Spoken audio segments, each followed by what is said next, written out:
If you don't know by now, I love Zapier. Zapier is fantastic when it comes to automating and putting different things in different places that need to go on them. For instance, if you have it so that you need to make it so that when someone books a course, not a course, a call on Calendly and you want them to go into your email marketing system, or when someone purchases something from you in Stripe, it adds an invoice into Xero.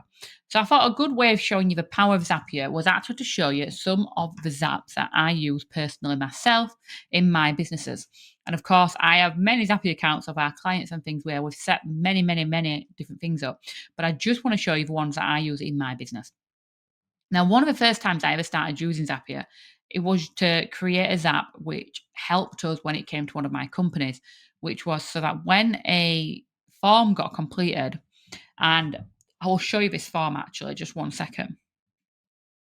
So I wanted it so that when we took a booking in our company, so if we take a booking in our forklift training company, we fill in this form, and then what happens then, we would pop it onto the calendar as well ourselves, but we'd be repeating a lot of these details. And also, we wanted an email to go out, of course, as well. So to fill the form in, an email goes out with all the details on it. Just that's what email marketing does. But we wanted it to be on that calendar. And this is where this Zap comes in here. So this Zap actually adds the booking onto the calendar as well. And it just saves time for us. So we've got it here so that when they go through our Activecampaign automation, so I'm not going to go into depth of actually how this works on this video. This is just purely for ideas. So what happens is they fill in this form, it adds them into an automation in Activecampaign, which then triggers this. And then what it does, it creates a detailed event in Calendar. So it actually puts the summary as the name you can see here. It puts all the details in, so who's the instructor, course, the location, the date, the start time, the delegates, the cost, all the information basically that was put in this form is all getting passed through the start time of it, the end time of it, etc. The color of that event, everything is getting put into here. And this has saved us so much time as a business and was the start basically of me being able to really cut back my hours in this business and actually be able to do something else. So really, really good one to do. When it comes to IT Moon, what we have, as you can see, is a lot of these are to do with our accounting systems as well. So what I want to do is show you, so what we have it is that when someone purchases a product from us, various different ones, so we've got power hours, SEO, social media content, for instance, we've made it so that it creates an invoice in Xero for us. So when a Stripe payment is made, it checks in the middle to see what that Stripe payment is. If it's a payment for a power hour, then it will create an invoice in Xero with all the power hour details. And these can be extremely powerful, super time saving, and your accountant's going to love you for it. So it's a win-win all around. We've also got ones such as Calendly. So we've got it so that when someone books on Calendly, it does quite various different things, to be quite honest. So let me just load this one up because I can't show you from that screen. So we've got it when someone books on Calendly, it checks to see what call they've booked first. So this is checking to see if they've booked a power hour. And if they've booked a power hour, it then creates a card in Trello. And on that card in Trello, it puts a checklist. And all that is based off the details that we put in here. So we can see here, it puts it onto what board we choose, puts into what list we choose. It tells it, names it however we want it to name it. It puts all the details in from the questions they answered on the Calendly. We can label it up if we want. We didn't want to on here. We wanted to give it a due date, which it does. We wanted to give it a checklist, which it does. And the items that need to be put on there as well. We can put other things like custom fields you might have already in there. It also creates another Trello we use a CRM called Crmble in Trello. I've got a video on YouTube that shows you about that if you need it.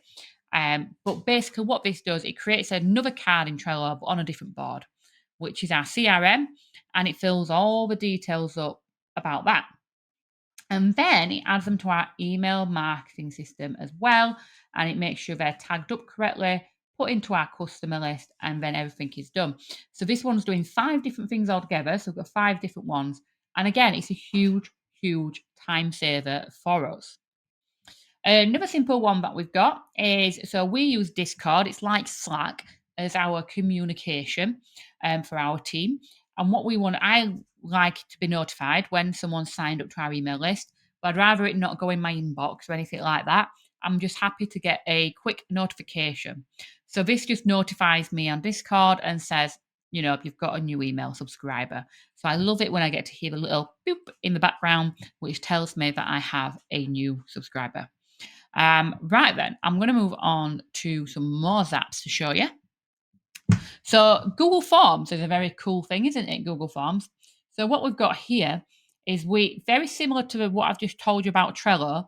So we've got, when a Google form is completed, it adds a card to Trello, adds all the details in, just like I showed you earlier, and it also emails us and tells us there's been a new submission of that form and all the details of that form.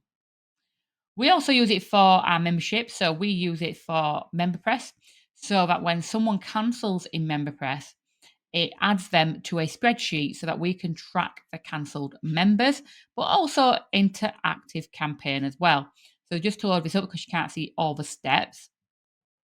So if a subscription is stopped in MemberPress, it does a check, and if this one is checking to see if it's the email marketing made easy membership, because we have more than one membership, then it will create them in Activecampaign or update them. So it's updating them, and it basically adds a tag on them to tell us they've cancelled, so that in Activecampaign we can make it remove tags and remove them from lists.